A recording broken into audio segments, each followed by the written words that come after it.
শুধুমাত্র ঘরে থাকা কয়েকটা উপকরণ দিয়ে আপনিও কিন্তু এই চিকেন ব্রেডটা বানিয়ে ফেলতে পারেন। এত বেশি সফট আর বাচ্চাদের তো অনেক বেশি পছন্দ হবে। স্কুলের টিফিনেও কিন্তু দিতে পারেন এই চিকেন ব্রেডটা। দেখেন কতটা সফট আর কতটা লোভনীয় হয়েছে। চিকেন ব্রেড বানানোর জন্য আমি এখানে নিয়ে নিয়েছি 2 কাপ ময়দা, দিয়ে দিয়েছি 1 টেবিল চামচ ইস্ট, 2 টেবিল চামচ চিনি, 2 টেবিল চামচ সয়াবিন তেল, স্বাদ মতো লবণ দিয়ে ভালো করে মিশিয়ে নেব। তারপর হচ্ছে কুসুম গরম পানি দিয়ে সফট একটা ডো তৈরি করে নেব। অবশ্যই কিন্তু কুসুম গরম পানি দেওয়ার চেষ্টা করবেন, তা না হলে কিন্তু সফট হবে না। দেখেন আমি সফট একটা ডো তৈরি করে নিয়েছি। এই ফাঁকে হচ্ছে আমি এটাকে রেস্টে রেখে দিব আধা ঘন্টার জন্য, আর চিকেনের পুরটা রেডি করে নেব। তো এই তো আমি এখানে পেঁয়াজ কুচি দিয়ে দিয়েছি আলু, মুরগির মাংস আর কলিজা। 1/2 টেবিল চামচ হলুদ গুঁড়ো, 1/2 টেবিল চামচ মরিচ গুঁড়ো, 1/2 টেবিল চামচ জিরার গুঁড়ো, 1 টেবিল চামচ আদা রসুন বাটা, স্বাদ মতো লবণ, 1 টেবিল চামচ রোস্টের মশলা। রোস্টের মশলাটা কিন্তু অবশ্যই দিবেন, এতে করে কিন্তু টেস্টটা অনেক বেশি ভালো আসে।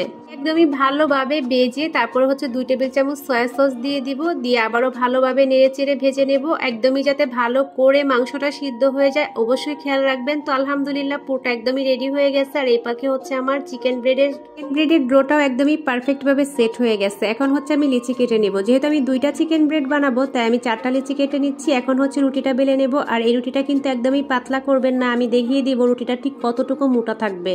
আলহামদুলিল্লাহ রুটি বেলা হয়ে গেছে। আর এই প্লেটটাতে হচ্ছে আমি চিকেন ব্রেডটাকে কুক করে নেব, তাই প্লেটের উপরে রুটিটা দিয়ে দিয়েছি, দিয়ে উপর থেকে হচ্ছে পুরটা দিয়ে দিব, দিয়ে ভালো করে চতুর্পাশে একদমই ছড়িয়ে দিব।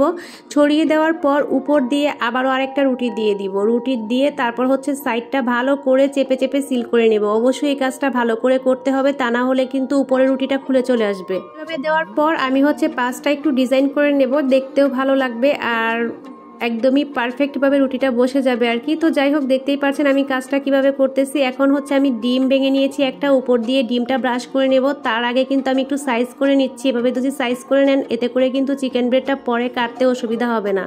তো এখন হচ্ছে আমি ডিম ব্রাশ করে নেব। অবশ্যই উপরে ডিম ব্রাশ করে দেওয়ার চেষ্টা করবেন, তাহলে কিন্তু দেখতেও ভালো লাগবে আর খেতেও অনেক বেশি ভালো লাগবে। তো এই তো আমি একটা ব্রাশের সাহায্যে একদম চতুর্পাশে ভালো করে ডিমটা ব্রাশ করে নেব।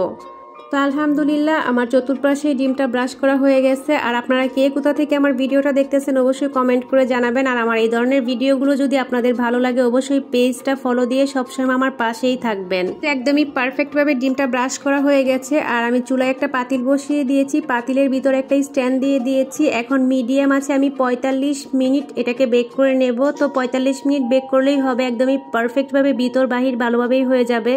তো যাই হোক, এখন হচ্ছে আমি ঢাকনা দিয়ে ঢেকে দেব। তো চলে আসলাম 45 মিনিট পর, আর দেখেন চিকেন ব্রেডটা কতটা সফট হয়েছে। তো আপনাদের কাছে কেমন লেগেছে অবশ্যই কমেন্ট করে জানাবেন। আমার ভিডিওটা ভালো লাগলে সবাই লাইক কমেন্ট শেয়ার দিয়ে আমার পাশেই থাকবেন। আজকের মতো এই পর্যন্তই, টাটা, আল্লাহ হাফেজ।